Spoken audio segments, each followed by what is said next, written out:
With emotional beats, the tempo and melody matters a lot. We'll do the typical 100 tempo. The key of the song will be in the minor scale. Minor scale tends to channel sad emotions than the other scales. We'll be doing the A minor,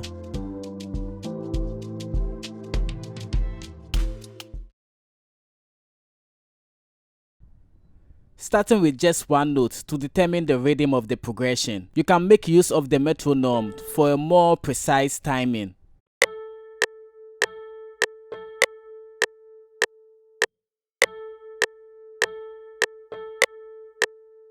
I'll move this note around and listen for the best root note combination that will portray the chill emotion that I'm going for.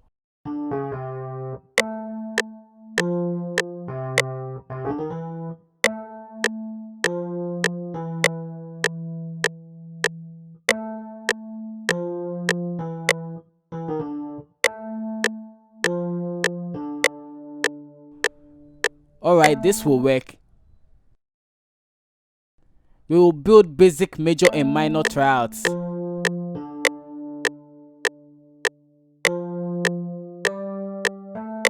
So we just have to skip each scale note to build the basic major and minor tryout. For example, from the A4, the dark highlighted lines do not belong to the scale, so we don't worry about them. Remember, we are skipping a note in the scale. The next note is the B4.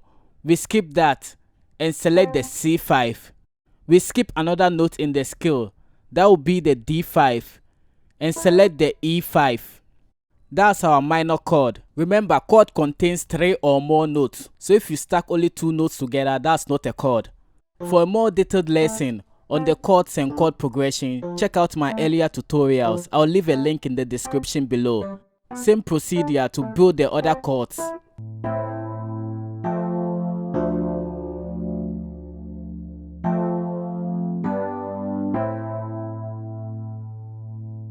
Well, this sounds okay, but we can do a little more to it to make it sound better. We'll make use of chord inversions to glue the progression together. Step 1. To do inversions, we check for common notes between one chord and the immediate next. Let's take these 2 chords, the A minor and F major. They both share the A and C note. I can take the E note and move it an octave down, but I don't want my melody to be in the lower pitch. So we move the F up an octave. Now let me quickly use these simple rules to invert this note.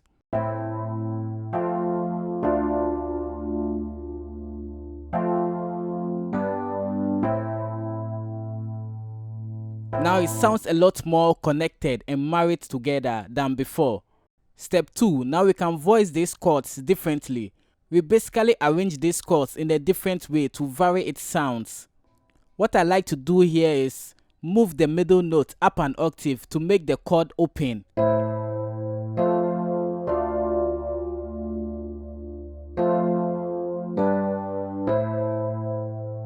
It sounds a lot more bright. We also can make use of 7th chord. For this, we'll do it only on the 3rd and 6th chord.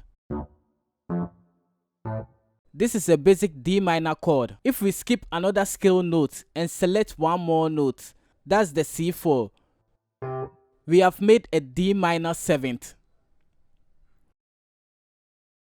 I'm going to do same with the A minor as well. Now let's loop this for 8 bars.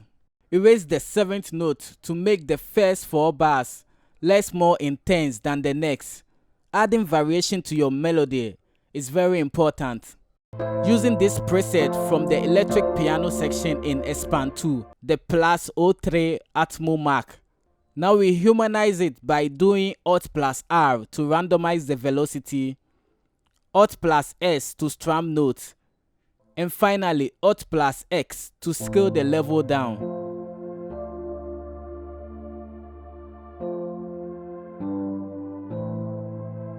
Now suddenly our progression becomes kind of chill and sad. And that's what we want, actually.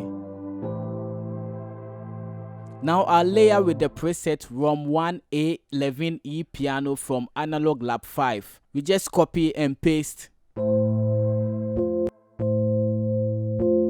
Now we'll add some fast strings to complement the progression. We'll be using the Session String Pro 2 Bank from Contact. We basically follow same chord progression, make it a lot more shorter. And from here we can add some variation at the close of the bar.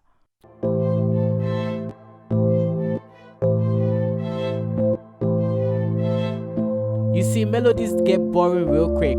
Adding little variation gets the listener more engaged. Click and drag to select. Right click on an empty mixer track, channel routing, route selected channel starting from here. Alright, to save some space, I'll just render these melodies as audio clip and get rid of the VST. My PC isn't that powerful, so loading many instances of VSTs and at the same time I'm recording my screen takes a lot of CPU power and RAM. This will force close the project or make FL Studio to crash. There are a couple of ways to render, whether you are in the playlist or in the mixer track. In our case, we are in the mixer track, so we just arm the selected track at the bottom, hit Alt+R. It will bring up the rendering mixer dialog. You don't have to worry about any of the settings here. On the left side, you'll see this pattern, audio clip and automation clip icon. Switch from pattern to audio clip, and here is our rendered file. I'll drag it to the playlist and rename it. Now we can go back to our channel rack. You can copy the progression and paste it on the sampler track. Sampler tracks don't make any sound. We'll be using this same chord pattern as our ghost note to help create our bass groove. And now we can get rid of the VST by hitting Alt+Delete on the keyboard. From here, I'll route the audio clip into a mixer track and level them out.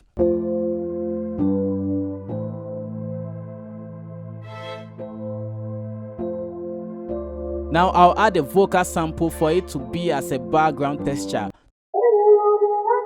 The sample is in C# minor, but we are working in A minor, so we need to pitch it or transpose it to A minor. If this is C#, I may have to count 4 semitones back to get to A. That means I may have to pitch it -400 cents. But I just pitch it -300 cents. I'm just listening for what sounds good to me. Alright, let's make this vocal sample work. Let me stretch it to make it 8 bars long. Well, we can now select it and then consolidate it as a new audio clip. So you just hit Ctrl+Alt+C. That's the shortcut. Now we can edit it in editing and apply effect. Well, if you expand this window, it gives you more effect options. So what we basically do here is that we are going to desample it. So right click on the sample bitrate, toggle on resample and tempo sync. Well, I'm going to change the sample bitrate to 1000. It basically brings down the quality of the sample.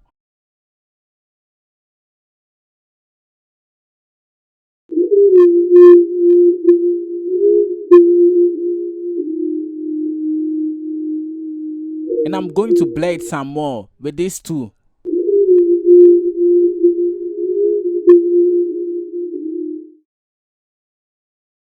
From here, we drag it back to the playlist.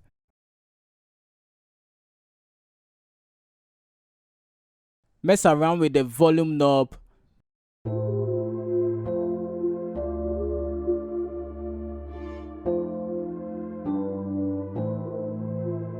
Now we can add our drums. Let's start off with this percussion.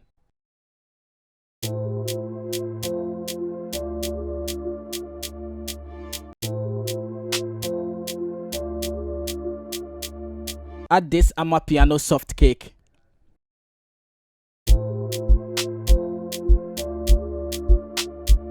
Shakers.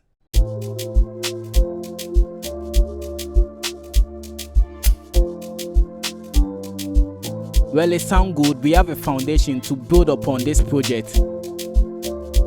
Let me make it 16 bars long and make changes to the second half of the 8 bars.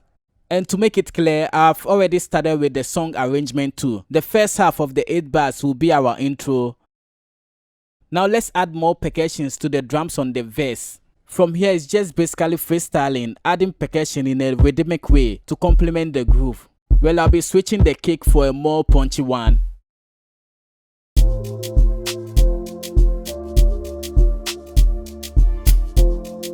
We can add African percussions like the congas and bongos.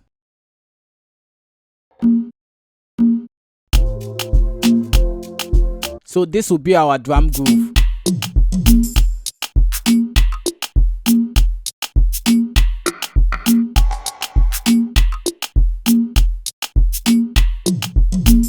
Select all the drum elements, route it to a mixer track for further processing. We basically level them out. Percussions which are loud, you bring them down, and what sounds too low, you raise them up. Make use of the left and right space. The end product is usually listened to on mono speakers. From here we can add a bass line that complements the melody and drum groove. I'll use a sub bass from Harmless and then make another bass pattern with a bass guitar. So we'll be using the same root note in our progression as our guide to make our bass line. Let me record this in.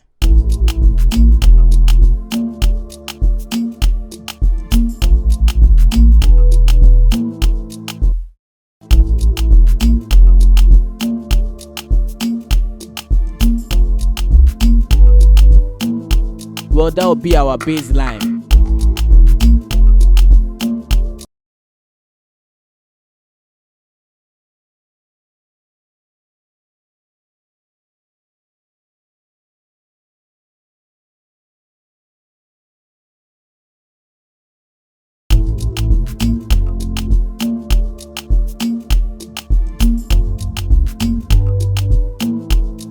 I'll make changes to the sub bass, something simple like this. It's fine.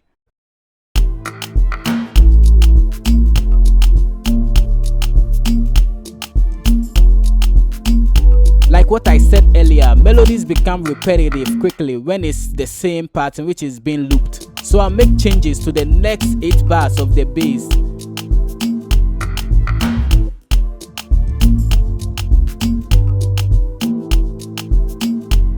Now we have the sub bass and the bass guitar. All can play together and all can play the same groove. So I'll leave the sub bass for the verse and then the bass guitar for the chorus. Just a subtle difference. Now from here we can split the drums by channel.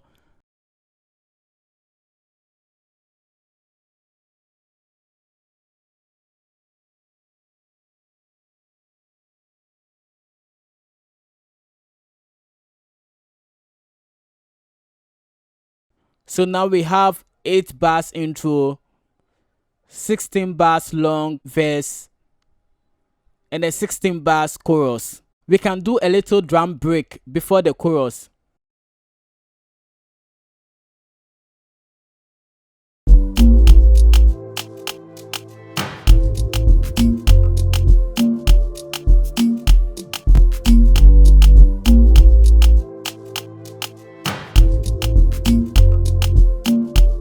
Now we are going to add effects strategically to the intro and other parts of the song. When applying effect, you can basically do it at the close of the bar or just 4 bars in or at the beginning of the bar. Let's start off with a drum fill to introduce the verse. A clap with a lot of reverb. Usually you get this both at the beginning of the verse and chorus.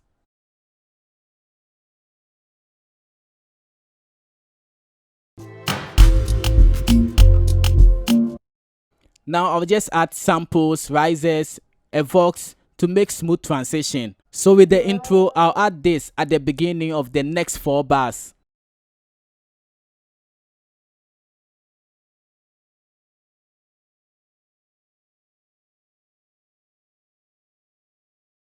Reverse this crash to lead to the vox.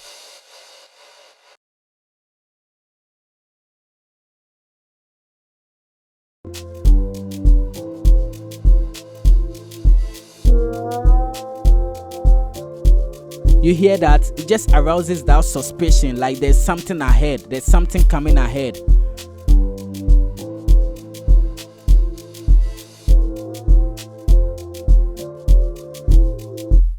Now we can add this vocal sample.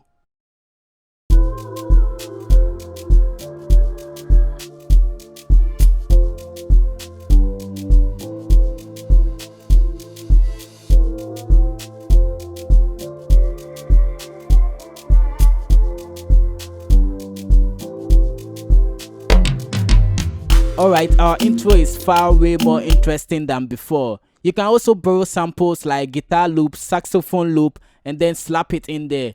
It just depends on what you want to do. Alright, this will be the next half of the beat.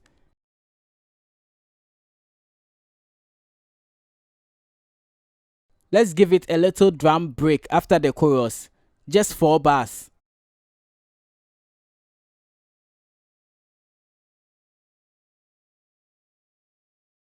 We can also slap in a transition to signal the end of the chorus.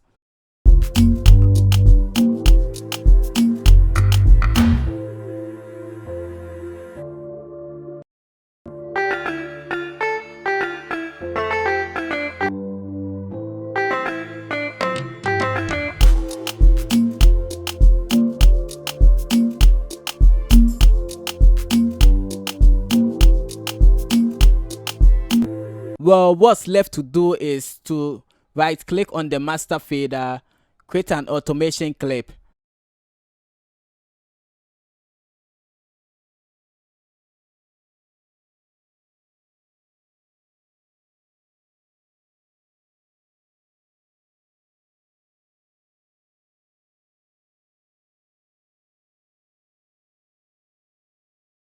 And on the master bars, I can saturate the color with Fruity Blood Overdrive.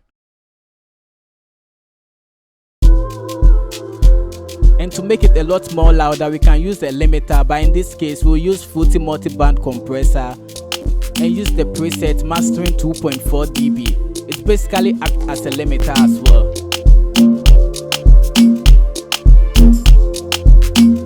Last but not the least, with the intro, I would like to filter the drums out. Well, to do this, I'll first render it as audio clip.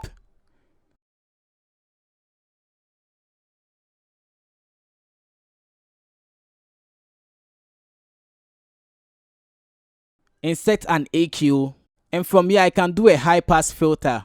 And with this frequency knob,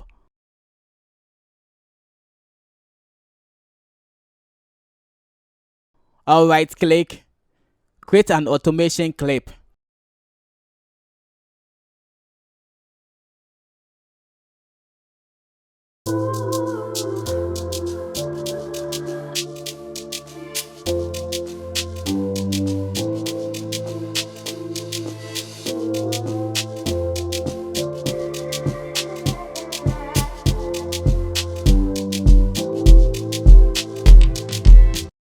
Alright, so that's it. That'll be all for this video. Well, you can see I only use stock plugin to mix and master this beat, and if you look at all the insert plugins, I never really put anything. It's just basic EQ, and then we have Fruity Blood Overdrive and then a limiter on the master bass. So it depends on what you do with your mix. Mixing can be easy as just leveling the levels of individual tracks and maybe slapping a limiter on the master bass. That would just be it. So far as everything is sounding nice and clean, that's all you need to do. Yo, make sure you subscribe to the channel. It helps a lot. Man, I should really have said this at the beginning of the video, but anyways, I'm out.